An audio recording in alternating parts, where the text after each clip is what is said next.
Assalamualaikum warahmatullahi wabarakatuh. Kembali bersama saya tentunya di channel Rian TV. Sebuah debat capres dan cawapres itu sejatinya dibuat untuk menunjukkan bahwa saya ini akan mengerjakan ini. Ini adalah program saya ke depannya ketika saya akan dipilih, dan saya akan melakukan ini dengan sungguh-sungguh, dan strategi apa yang seharusnya saya pakai untuk mencapai itu. Nah, menilik debat capres dan cawapres, dimulai dari debat 1, 2, dan ketiga di capres ya. Yang ketiga adalah debat capres, yang kedua debat cawapres, yang pertama debat capres. Itu saya menilai ketiga-tiganya ya, debat mulai 1, 2, 3 itu lari dari substansi yang ada, bahwa debat itu sebenarnya diadakan untuk menunjukkan bagaimana dia akan melakukan tugas apapun program yang akan dilakukan, kemudian nanti strategi apa ya yang digunakan untuk melakukan program-program yang ada itu sehingga nanti bisa tepat sasaran, kemudian bisa dikerjakan dengan cepat dan rakyat bisa merasakan dampaknya secara bagus dan merata seperti itu. Tetapi memang ya, yang kita alami, yang kita lihat selama debat 3 capres ini, tidak ada ya, secara substansi itu jauh dan lari dari apa yang seharusnya diungkapkan di depan publik di dalam debat itu. Oke lah, saya bisa mengatakan kalau ada sebuah sanggahan, itu sanggahan terkait masalah debat yang ada ya, bukan sanggahan ketika itu untuk menjatuhkan lawan dengan membuka aib-aib yang memang sudah sering dilakukan seperti itu, dengan membuka ya, menjatuhkan dengan menyerang pribadi. Itu kan malah lari dari substansi debat yang sesungguhnya masyarakat itu disuguhkan dengan suatu program yang baik, strategi apa yang dilakukan untuk menjalankan program ini, tetapi itu tidak ada. Saya bisa mencontohkan dalam hal kecil ya, makanya dalam pidato press conference itu pidato itu Prabowo ya agak kecewa karena dinilai memang di dalam debat yang sudah terjadi itu tadi malam kemarin itu semuanya hanya menyerang pribadi kinerja Prabowo, yang sejatinya memang Prabowo itu memang sekarang menjabat sebagai Menhan. Saya ketika sebagai Prabowo ini merupakan sebuah pertarungan mental atau semacam ya, memang ini lebih berat ke Prabowo ya. Karena Prabowo sebagai pelaku yang ada sekarang, kemudian para paslon yang lain itu cuman mendebat kinerja Prabowo ya. Nah, buat apa diadakan debat ini yang tujuannya untuk menunjukkan visi misi yang jelas, strategi yang mau digunakan seperti itu. Tetapi kalau saya bisa menilai ini kok malah seperti sebuah sidang skripsi yang digunakan untuk mengotak-atik yang skripsi yang ada, kemudian ya semacam untuk mengejudge kinerja Prabowo saja, bukan masing-masing itu menunjukkan sebuah ide, visi, misi, kemudian strategi yang digunakan untuk ya nanti ketika mereka menjabat kan seperti itu. Itu hal yang utama kan itu. Kalau bisa kita bandingkan ya, pemaparan visi misi, kemudian debat permasalahan masalah ini itu ya 80% lah kita ya minimal 80 atau 90% lah yang itu seharusnya ada di dalam debat itu. Tapi malah sebaliknya, serangan-serangan secara pribadi, serangan-serangan terkait masalah kinerja yang itu sebenarnya bukan ya wewenang mereka ya di dalam debat ini, karena wewenang mereka di dalam debat ini itu bukan untuk mengkoreksi orang yang sekarang sedang bekerja sebagai seorang Menhan, tapi substansi dia berada di dalam panggung debat itu untuk menunjukkan dirinya ini mau membuat program apa, kemudian melakukan strategi bagaimana untuk mempercepat agar masyarakat ini lebih cepat merasakan dampaknya. Itu kan substansi yang seharusnya ada. Tetapi kecewanya lari dari yang ada itu. Jadi substansinya di dalam debat ini tidak ada. Benar apa yang dikatakan Jokowi. Saya merasakan ya memang tidak ada substansinya. Substansinya yang ada hanya saling menjatuhkan satu sama lain. Itu kan kalau dinilai masyarakat ya itu tidak baik. Apalagi masyarakat Indonesia itu secara psikologi itu tidak suka yang namanya saling menjatuhkan. Ya. Itu apakah tidak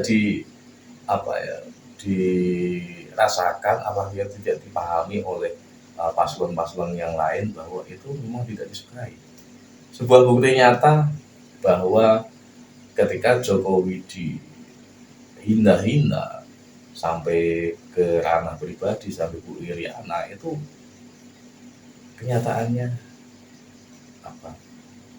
elektabilitasnya Ganjar menurun tajam. Yang dulu di angka kurang lebih kalau Prabowo itu 38, Ganjar masih 36 seperti itu.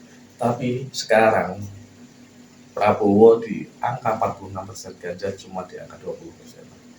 Ini apakah mereka tidak mempelajari ini ya? Apakah mereka tidak mempelajari strategi yang ada ini, bahwa ini itu salah, bahwa masyarakat Indonesia itu memang tidak suka orang-orang yang menjelek-jelekkan. Ya kita bisa melihat ya di TikTok ya.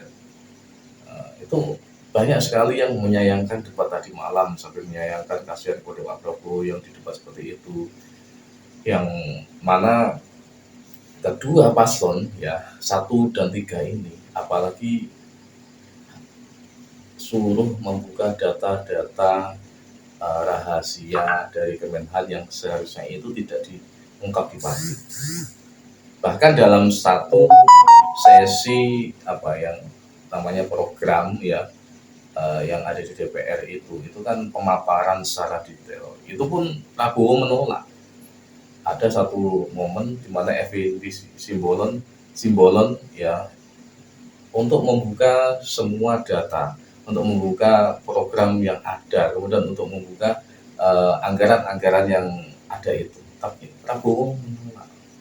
Karena Prabowo itu tahu sebagai seorang militer, sebagai seorang negarawan bahwa ini adalah data rahasia negara yang seharusnya dijaga.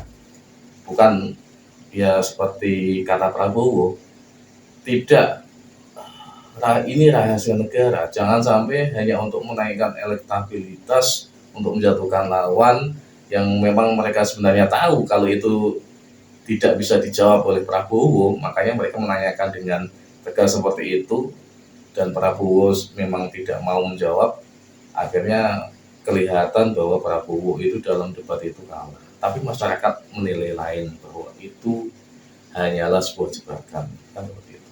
Saya sendiri juga menilainya seperti itu, bahwa itu tidak baik.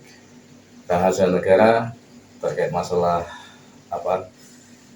pertahanan itu beda dengan hal-hal yang lain, karena pertahanan ini sangat vital banget ya terkait masalah keberadaan Indonesia ya.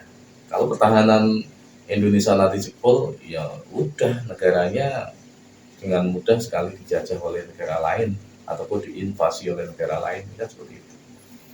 Kenapa zaman dulu itu ada dan terjadi sebuah penjajahan atau invasi dari Belanda? Ya, Belanda sebagai catatannya, Belanda berhasil mengopiak-abik ya, memporak-porandakan Indonesia ini di zaman dulu itu sebenarnya bukan karena peperangan secara sejatinya, tapi karena politik divide et impera, yaitu politik adu domba, yang mana itu berhasil.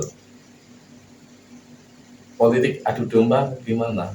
Ya pelajari lagi lah ya di sekolah seperti itu. Belanda berhasilnya yaitu melalui politik adu domba, sesama pejabat diadu domba, kan sama modelnya seperti itu. Nah ini sebagai seorang negarawan, ya Prabowo mengingatkan kepada calon-calon yang lain ini agar tidak demi untuk memimpin negara ini, demi agar menjadi presiden, tapi melupakan eksistensi Indonesia, melupakan bahwa ini adalah sebuah rahasia yang harus dijaga, melupakan bahwa ini merupakan suatu hal yang sangat sakral terkait masalah pertahanan vital, ekonomi, pendidikan dan lain-lain itu tidak akan bisa jalan kalau pertahanannya seperti itu. Makanya bisa dikatakan memang pertahanan itu sakral dan tidak bisa diubah.